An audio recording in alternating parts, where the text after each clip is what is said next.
Chettinad Cement, perfect concrete choice. 63 years of excellence.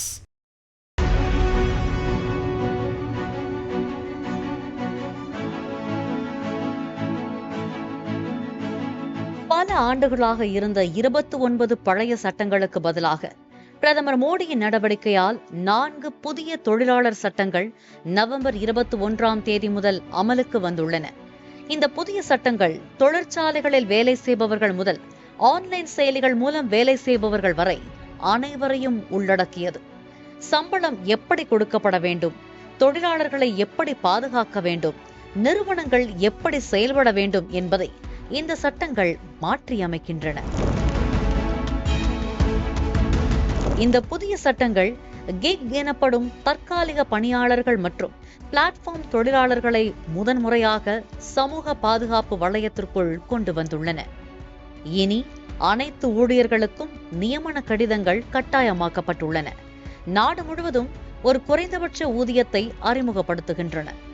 மேலும் பாலின சமத்துவத்தை ஊக்குவிக்கும் விதிகள் அனைத்து வேலையிடங்களிலும் கொண்டு வரப்பட்டுள்ளன. பெண்களுக்காக பாதுகாப்பு நிபந்தனைகளுடன் இரவு நேர வேலைகளை செய்ய இந்த சட்டங்கள் அனுமதிக்கின்றன. 40 வயதுக்கு மேற்பட்ட தொழிலாளர்களுக்கு இலவச வருடாந்திர மருத்துவ பரிசோதனைகள் வழங்கப்படும் என தெரிவிக்கப்பட்டுள்ளது. ESIC எனப்படும் தொழிலாளர் அரசு காப்பீட்டுக் கழகத்தின் காப்பீடு நாடு முழுவதும் விரிவுபடுத்தப்பட்டுள்ளது.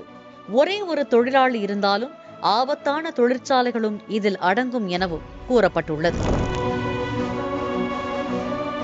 பிரதமர் நரேந்திர மோடி இந்த புதிய சட்டங்களை குறித்து கூறும்போது, சுதந்திரத்திற்கு பிறகு தொழிலாளர்களை மையமாக கொண்ட மிக விரிவான மற்றும் முற்போக்கான சீர்திருத்தங்களில் ஒன்று என்று குறிப்பிட்டுள்ளார். இது நமது தொழிலாளர்களுக்கு பெரும் அதிகாரத்தை அளிக்கிறது. மேலும் இது நிறுவனங்களுக்கு சட்ட விதிகளை பின்பற்றுவதை எளிதாக்குகிறது மற்றும் வணிகம் செய்வதை எளிதாக்குவதை ஊக்குவிக்கிறது எனவும் பிரதமர் மோடி சுட்டிக்காட்டியுள்ளார். அனைவருக்கும் சமூக பாதுகாப்பு, குறைந்தபட்ச மற்றும் சரியான நேரத்தில் சம்பளம், பாதுகாப்பான வேலையிடங்கள் மற்றும் நமது மக்களுக்கு, குறிப்பாக பெண்கள் மற்றும் இளைஞர்களுக்கு வருமானம் ஈட்டும் வாய்ப்புகளுக்கான ஒரு வலுவான அடித்தளமாக செயல்படும் என்றும் பிரதமர் மோடி கூறியுள்ளார்.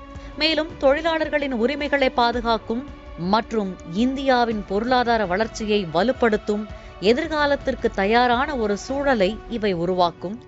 இந்த சீர்திருத்தங்கள் வேலை வாய்ப்பை அதிகரிக்கும், உற்பத்தி திறனை உயர்த்தும் மற்றும் விக்ஷித் பாரத், அதாவது வளர்ந்த இந்தியா என்பதை நோக்கிய நமது பயணத்தை விரைவுபடுத்தும் என்றும் அவர் நம்பிக்கை தெரிவித்துள்ளார். அது மட்டுமல்ல, முதல் முறையாக கிக் எனப்படும் தற்காலிக பணி, பிளாட்ஃபார்ம் வேலை மற்றும் அக்ரிகேட்டர்கள் எனப்படும் தொகுப்பாளர் பணி ஆகியவை சட்டத்தில் வரையறுக்கப்பட்டுள்ளன. குறிப்பிட்ட கால ஊழியர்களுக்கு நிரந்தர ஊழியர்களுக்கு இணையான சலுகைகள் கிடைக்கும் எனவும் கூறப்பட்டுள்ளது. ஆதார் எண்ணுடன் இணைக்கப்பட்ட யூனிவர்சல் அக்கவுண்ட் நம்பர்ஸ், அதாவது உலகளாவிய கணக்கு எண்கள் மாநிலங்களுக்கு இடையேயும் சமூக பாதுகாப்பு நன்மைகளை எடுத்துச் செல்லும். இது புலம்பெயர்ந்த தொழிலாளர்களுக்கு மிகவும் முக்கியமானது. தேயிலை தோட்ட தொழிலாளர்கள், மின்னணு ஊடகங்களில் பணிபுரியும் பத்திரிகையாளர்கள், டப்பிங் கலைஞர்கள், ஸ்டண்ட் கலைஞர்கள் மற்றும் டிஜிட்டல் மற்றும் ஆடியோ விஷுவல் துறைகளில் உள்ள மற்றவர்களும் இந்த சட்டங்களின் கீழ் வருவார்கள்.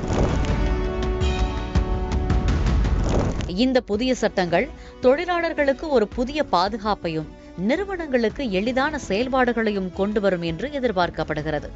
இது இந்தியாவின் பொருளாதார வளர்ச்சிக்கும் தொழிலாளர்களின் நலனுக்கும் ஒரு பெரிய படியாக அமையும் என அரசு கருதுகிறது. குறிப்பாக அமைப்பு சாரா துறையில் உள்ள கோடிக்கணக்கான தொழிலாளர்களுக்கு இது ஒரு பெரிய நிவாரணமாக இருக்கும். மேலும் பெண்கள் மற்றும் இளைஞர்களுக்கு வேலை வாய்ப்பில் சம வாய்ப்புகளையும் பாதுகாப்பான வேலை சூழலையும் இது உறுதி செய்யும் என சுட்டிக்காட்டப்படுகிறது. தொழிலாளர் அமைச்சர் மன்சுக் மாண்டவியா இப்புதிய சட்டம் குறித்து தனது எக்ஸ் தளத்தில் கூறும்போது, அனைவருக்கும் குறைந்தபட்ச ஊதியத்தை பாதுகாக்கும், இளைஞர்களுக்கு முறையான நியமன கடிதங்களை வழங்கும், பெண்களுக்கு சம ஊதியம், 40 கோடி தொழிலாளர்களுக்கு சமூக பாதுகாப்பு, குறிப்பிட்ட கால ஊழியர்களுக்கு 1 வருடத்திற்கு பிறகு கிராச்சுவிட்டி மற்றும் கூடுதல் நேர வேலைக்கு இரட்டிப்பு சம்பளம் ஆகியவற்றை உறுதி செய்யும் என கூறியதோடு, இந்த சீர்திருத்தங்கள் சாதாரண மாற்றங்கள் அல்ல, மாறாக பிரதமர் நரேந்திர மோடி தொழிலாளர்களின் நலனுக்காக எடுத்த ஒரு பெரிய நடவடிக்கை. இந்த புதிய தொழிலாளர் சீர்திருத்தங்கள் சுயசார்பு இந்தியா நோக்கிய ஒரு முக்கியமான படியாகும். மேலும் 2047க்குள் வளர்ந்த இந்தியா என்ற இலக்கை அடைய புதிய உத்வேகத்தை அளிக்கும் என்றும் அவர் குறிப்பிட்டுள்ளார். Chettinad Cement, perfect concrete choice. 63 years of excellence. Play store மற்றும் ஆப் ஸ்டோரில் இருந்து பாலிமர் செயலியை QR கோடு மூலம் பதிவிறக்கம் செய்யுங்கள். செய்திகளை உடனுக்குடன் பெறுங்கள்.